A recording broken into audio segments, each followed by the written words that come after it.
எதிர்நீச்சல் சீரியல்ல சாருபாலா கேரக்டர்ல நடிகை ராதிகா வைரவேலன் நடிச்சிட்டு வராங்க. சாருபாலா தன்னை திருமணம் செஞ்சுக்கல அப்படின்ற கோபத்துல இப்ப வரைக்கும் குணசேகரன் இந்த சீரியல்ல இருந்துட்டு இருக்காரு. இந்த நிலையில ரீல் சாருபாலாவோட நிஜ கேரக்டர் மற்றும் அவங்களுடைய திறமைகள் பலருக்கும் தெரிஞ்சிருக்க வாய்ப்பு கிடையாது. இப்போ அவங்கள பத்தின பயோகிராஃபி தான் இந்த வீடியோல பார்க்க போறோம். வாங்க வீடியோக்குள்ள போலாம். சன் டிவில ஒளிபரப்பாகிட்டு வர எதிர்நீச்சல் சீரியல்ல நடிச்சிட்டு இருக்க நடிகர்கள் ரசிகர்கள் மத்தியில நல்லாவே பிரபலமாகிட்டு இருக்காங்க.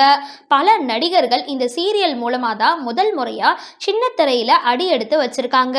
அந்த வகையில ஒருவர் தான் சாருபாலா அப்படின்ற கேரக்டர் நடிச்சிட்டு இருக்க நடிகை ராதிகா வைரவேலன் இருந்துட்டு வராங்க.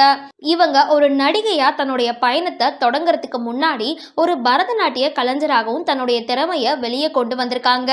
சதுர் லட்சண அகாடமி அப்படின்ற ஒரு கலைக்கூட்டம் மூலமா கிட்டத்தட்ட 15 வருஷங்களா பல பேருக்கு பரதநாட்டியம் கற்றுக் கொடுத்துட்டு வராங்க. இதுக்காகவே இவங்க டாக்டர் பட்டத்தையும் வாங்கியிருக்காங்க. அத்தோட இவங்க நாட்டிய செம்மல் விருதையும் பெற்றிருக்காங்க.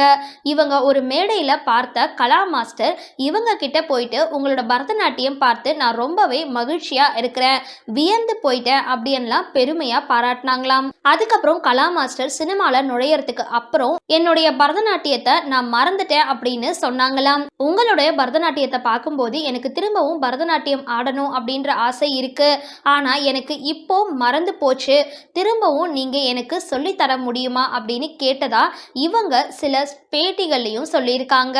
அதுக்கப்புறம் ஜெயா டிவில ஒளிபரப்பாகி வந்த தக்கத்திமிதா டான்ஸ் ஷோலையும் ஜட்ஜாகவும் இவங்க பங்கு பெற்றிருக்காங்க. அப்போதான் இவங்க ஒரு திரைப்படத்திலையும் நடிச்சிருக்காங்க. வேழம் அப்படின்ற திரைப்படத்துல அசோக் செல்வனுக்கு அக்காவா நடிச்சிருக்காங்க. இந்த திரைப்படத்தின் மூலமா தான் இவங்களுக்கு எதிர்நீச்சல் சீரியல்ல நடிக்க வாய்ப்பு கிடைச்சுதான். எஸ்கேஆர் மனைவியா நடிச்சிட்டு இருந்த சாருபாலா இந்த சீரியல்ல புரட்சி செஞ்சுட்டு இருக்காங்க. குணசேகரன் சாருபாலாவை ஆரம்ப காலத்துல திருமணம் செய்யணும் அப்படின்னு முயற்சி செஞ்சாரு. ஆனா கடைசியில எஸ்கேஆர் திருமணம் செஞ்சுக்கிட்டாரு அப்படின்ற ஏமாற்றமும் கோபமும் இப்ப வரைக்கும் குணசேகரனுக்கு இருந்தாலும் ஆனா அதையெல்லாம் காட்டிக்கொள்ளாம வீராப்போட இருந்துட்டு வராரு. இந்த நிலையில ஆதிரை மற்றும் அருண் திருமண விஷயமா இவங்க 2 பேரும் திரும்பவும் சந்திக்க போறாங்க அப்படின்ற நெட்டிசன்கள் மத்தியில மீம்ஸா வெளியிட்டு கலாச்சிட்டு வராங்க. எதிர்நீச்சல் சீரியல் சாருபாலா பத்தின உங்களோட கருத்துக்களை கீழே கமெண்ட் பாக்ஸ்ல போஸ்ட் பண்ணுங்க. வீடியோ பிடிச்சிருந்தா லைக் பண்ணுங்க, ஷேர் பண்ணுங்க, மறக்காம டிபி காபி சேனலை சப்ஸ்கிரைப் பண்ணுங்க.